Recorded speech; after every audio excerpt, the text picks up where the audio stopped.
चीजें देखें, fizzle down करने के लिए सबसे इंपॉर्टेंट होता है ट्रांसपेरेंसी, कि ट्रांसपेरेंसी होगी सिस्टम में तो कोई इल्जाम ही नहीं लगाएगा। वही साहब, आपकी तरफ मैं मूव ऑन करती हूँ। ये जो बार बार बात होती है, और बहुत दफा ये बात होती है कि रीजन्स में लड़के जो हैं वो पैसे लेके खिलाए जाते हैं, कि आप इसको कितना बैक करेंगे इस बात को? देखिए, मैं तो मतलब सालों से देख रहा हूँ, तो डेफिनेटली मेरे सामने भी ऐसे केसेस हुए हैं जिनके बारे में मुझे इल्म है। होता तो है, लेकिन I don't think it's that wide spread के कोई हर लड़के को आप कहते हैं जी पैसा दो तो मैं खिलाऊंगा, ऐसा नहीं होता। इक्का दुक्का केसेस तो हुए हैं, बिल्कुल, यहाँ कराची में भी हुए हैं, ऐसी बात नहीं है। लेकिन मेरा सवाल सिर्फ ये है, जो सबसे इम्पोर्टेंट चीज़ है कि देखें, बात यह है कि ओवर द ईयर जो सबसे बड़ा इशू आ रहा है वो ये आ रहा है कि चेयरमैन को इतने पावर दे दिए गए हैं, इतने एब्सोल्यूट पावर दे दिए हैं कि कोई पूछने वाला नहीं है जी। जो चेयरमैन आता है वो अपनी मर्जी से चीजें करता है। अब जो ये एक बोर्ड ऑफ गवर्नर्स बनाया हुआ है, मैं मतलब नदीम साहब से जरूरी सवाल करूंगा, क्योंकि आपने कहा कि ये बोर्ड ऑफ गवर्नर्स का हिस्सा है, कि भाई फिर ये जब ये सारी चीजें बात डिस्कस तो होती होंगी, कि नकवी साहब डिस्कस भी नहीं करते ये मीटिंग में, तो फिर ये जो बोर्ड ऑफ गवर्नर्स बैठा है ये किस लिए बैठा हुआ है? ये ज्यादातर इन्होंने मतलब जो है प्रोफेशनल रखे हुए, उसका कोई एचआर का है, कोई बैंकर है, कोई कुछ है, फिर कुछ डिपार्टमेंट के लोग हैं, कुछ रीजन के लोग हैं। लेकिन पाकिस्तान क्रिकेट के जो बेस्ट टाइम गुजरा था वो उसी वक्त था जब आपकी काउंसिल मीटिंग हुआ करती थी। तो उस काउंसिल मीटिंग में जो आपके एसोसिएशन के लोग होते थे, डिपार्टमेंट के लोग होते थे, उनकी आवाज होती थी। वो जो चेयरमैन होते थे बकायदा मतलब मना भी होती थी चीजें। मैं आपको यानी कि बिल्कुल कंफर्म बताता हूँ कि 98 में आमिर सुहेल और राशिद लतीफ की कप्तानी पे मसला चला था, तो चेयरमैन खालिद महमूद की बात को रद्द कर दिया गया था, काउंसिल ने रद्द कर दिया था उनकी बात को कि नहीं जी हम नहीं एक्सेप्ट करते आपकी बात को। तो अब वो बॉडी तो एक सिर्फ एक मतलब नुमाइश के लिए रह गई है ना, एक मतलब बेसिकली इलेक्टेड साल में एक खाने के लिए है, साल में खाने के लिए जनरल बॉडी सिलेक्टेड सिलसिला चलता है। देखिए बात वही है हाफिज के, आप दिखाने के लिए आप बिल्डिंग को बड़ा खूबसूरत कर दें। क्रिकेट बोर्ड जो है ना बेसिकली अब ऐसे ही रह गया कि बाहर से बहुत अच्छा लगता है, खूबसूरत बिल्डिंग है, अच्छी ऑफिसेज बन गए हैं, एकेडमी में जाएं तो बड़ा शानदार आपको अच्छी नजर आएगी, लेकिन अंदर से खोखलापना फैलता ही जा रहा है। क्योंकि आपका जैसे नदीम साहब ने कहा कि भाई जब टैलेंट ही नहीं आएगा आपका ग्रास रूट लेवल से, तो आप अपनी क्रिकेट कैसे चलाएंगे?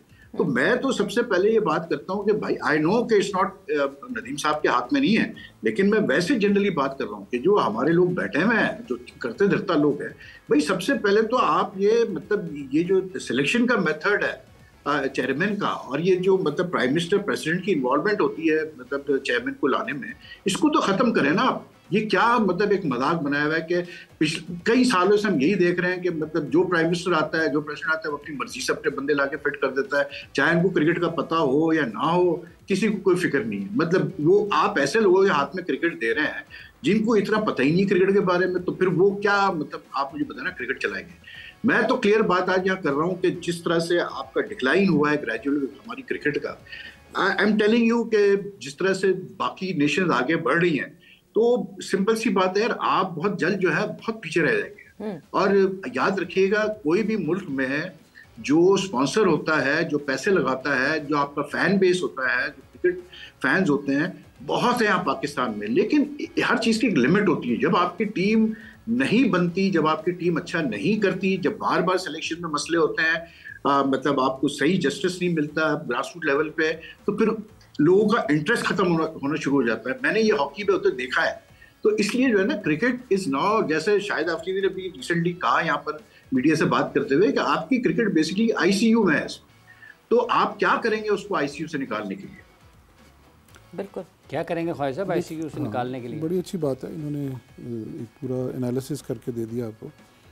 पहली बात तो ये है कि जो सिलेक्शन सिस्टम है ना, उसमें बहुत ज़्यादा चेंजेस हैं जो कि काफ़ी ज़्यादा लोगों को नहीं पता। ठीक है। ये जब मैं पहले साल जब 2023 में मैं इलेक्शन जीत के आया था, तो उसमें सिलेक्शन का सिस्टम वो था कि आपके चंद सिलेक्टर्स आते थे और वो आके एक दिन के ट्रायल लेते थे, और वो पता नहीं कौन से लड़के होते थे, किस तरह होते थे, कहाँ से आए कहाँ से नहीं, ओपन ट्रायल्स हुए और वो सिलेक्ट होकर चले गए।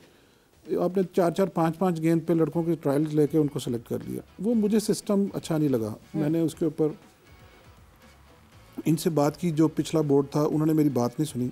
लेकिन मैंने फिर जब मैं खुद इसमें इंटरम सेटअप में खुद इसका मेंबर बना, तो मैंने उसमें बात की कि मैं जो है ना, आप बेस बड़ा करें, सिलेक्शन ज़्यादा कर लें, हम इनके ट्रायल मैचेस कराएंगे, इनको फाइनल सिलेक्शन से पहले हम इनकी अगर आप 2 टीमें बनाते हैं, हम 6 टीमें बनाएंगे और हम इनके मैचेस कराएंगे और उसमें से जो परफॉर्म करेगा उसको हम जो है ना वो टीमों के अंदर लेके जाएंगे। तो इसके ऊपर मैंने वो 2 साल पहले काम शुरू किया और उसके ऊपर हमने सिलेक्शन शुरू कर दी और कुछ हमने इस तरह किया कि हमने कैंप्स लगाना शुरू कर दिए बच्चों के, जो कि उनकी कैपेसिटी बिल्डिंग होती है कि अपने जो हमारे पास अवेलेबल कोचेज़ के साथ हमने उनको ये काम शुरू कर दिया। अब जब ये खुर्रम नियाज़ साहब आए तो यही बात उनको पसंद आई मेरी कि ये सिलेक्शन का आपका तरीका जो था ना लाहौर रीजन ने ये बहुत अच्छा अडॉप्ट किया, तो हम भी इसको इसी तरह ये चैलेंज का पहले कराएंगे, इसी तरह ही हम ये सारा करेंगे और उन्होंने इसी को अडॉप्ट किया। जो कि जितने भी रीजन्स हैं ना अब सारे, वो डिस्ट्रिक्ट लेवल पे हो या आपकी जूनियर क्रिकेट हो, उसमें यही सिस्टम अडॉप्ट हो रहा है और आपकी सिलेक्शन का क्राइटेरिया आपका परफॉर्मेंस के ऊपर हो रहा है। तो जो कि एक अच्छी चीज़ है, जिसमें जो लोग बातें करते हैं ना उसमें कि जी ये जो पैसे, ये पुरानी बातें हैं, ये कोई 1-2 साल से पहले की बातें होंगी, जिसमें वो भी नॉन स्टेक होल्डर्स होते हैं जो लोगों को चूना लगा के और पैसे लेके चले जाते हैं, उनका ऊपर से कोई ताल्लुक ही नहीं होता। जो पीछे भी ऊपर जो ओहदेदार होते हैं ना, जो करने वाले होते हैं, उनको इन चीज़ों का पता भी नहीं होता कि ये क्या हो गया। लेकिन ये मैं आपको बता रहा हूँ कि ये पिछले 1-1.5 साल से जो काम हो रहा है ना, उसमें तो सिर्फ परफॉर्मेंस बेस्ड सिस्टम है, उसमें कोई ऐसी चीज़ नहीं है, आप कोई भी चीज़ अपनी मनमानी से नहीं कर सकते। सिर्फ लाहौर रीजन तक? No, all the regions. ये सारी चीज़ें पूरे पाकिस्तान के अंदर इम्प्लीमेंट हुई हैं। कौन अकाउंटेबिलिटी कर रहा है इसके? सर ये सुबह से MRCA का ग्रुप है, उसमें शोर मचा हुआ है सर। वो जो गवर्निंग बोर्ड के मेंबरान हैं, तारक सरवर साहब हैं, वो जगदाल साहब हैं, पानेजी हैं या कोई और हैं, वो वजाते देते फिर रहे हैं। वो तो पूरे पाकिस्तान के रीजन्स के लोग तो कुछ ही नहीं। जब देखें कोई अगर किसकी परफॉर्मेंस नहीं और जो नहीं सेलेक्ट होगा ना, अब वो तो फिर एक शोर मचाएगा ना प्लेयर, वो क्यों नहीं मचाएगा, वो तो मचाएगा। अब मैं आपको जो मिसाल दे रहा हूँ, जिसमें आपकी जब टीम बनने से पहले एक जूम मीटिंग होती है, जिसमें आपके नेशनल जो भी सिलेक्शन कमेटी या कोचेज होते हैं, प्रेसिडेंट होता है एंड डोमेस्टिक डिपार्टमेंट वाले बंदे बीच में बैठ के उसकी मीटिंग करते हैं। आपकी सिलेक्शन को देखा जाता है कि भाई ये किस मेरिट, उसका पहला डाटा भेजा जाता है और उस डाटा किस परफॉर्मेंस के ऊपर आपने इसको सिलेक्ट किया, उसके ऊपर फिर आप वो लड़कों को फाइनलाइजेशन होती है। आप ये जो बात कर रहे हैं ना कि जी वो उठा के उसको डाल दिया, this is not the system any more. ये चेंज हो चुका है सारा। अब आपकी जूम मीटिंग के ऊपर ये सारी चीज़ें उसको देखी जाती हैं और उसके ऊपर ये फाइनल होते हैं। और यानी इस वक्त जो स्क्वाड में हमें जितने लड़के दिख रहे हैं, उन सब का फुटप्रिंट मौजूद है जी। एक एक चीज़ मौजूद है। ये तो आपको गलत कोई इन्फॉर्मेशन दे रहा है मेरे पास। तो पब्लिक क्यों नहीं करते इस बात को? करना चाहिए, तो पीसीबी की गलती है ना। मैं तो ये पीसीबी को अपने आप को एक्सपोज करना चाहिए कि हम ये क्या कर रहे हैं। इसको अपनी पॉलिसीज़ को बताना चाहिए। मैंने तो आपको उनकी पॉलिसीज़ बताई जो कि मैं कर रहा था और उन्होंने इसको अप्रिशिएट, बल्कि मुझे आज एक प्रेसिडेंट का फ़ोन आया कहीं से, उन्होंने मुझे कहा कि जो आप कर रहे हैं, आप ज़्यादा मैचेस कराएं, हम भी ये करना चाहते हैं, तो हमें मैंने कहा आप आ जाएं, मैं आपको सारा इसका रोड मैप बता देता हूँ हम किस तरह क्या काम कर रहे हैं। तो अगर ये चीज़ें अच्छी जो चीज़ें जिसको लग रही हैं और वो पीसीबी भी अडॉप्ट कर रहा है, तो उसको करना चाहिए। ये सारे रीजन्स में होने चाहिए, परफॉर्मेंस बेस्ड सिस्टम ही होना चाहिए और ये हो भी रहा है। और ये एक्चुअली मैं वही कह रहा हूँ ना कि इन्फॉर्मेशन नहीं जा रही आप लोगों को और लोगों को नहीं पता लग रहा। अब आप लोगों की ग्रीवेंसेस को, जो बेचारा नहीं सिलेक्ट होगा वो तो अपनी ग्रीवेंसेस शो करेगा ना। अब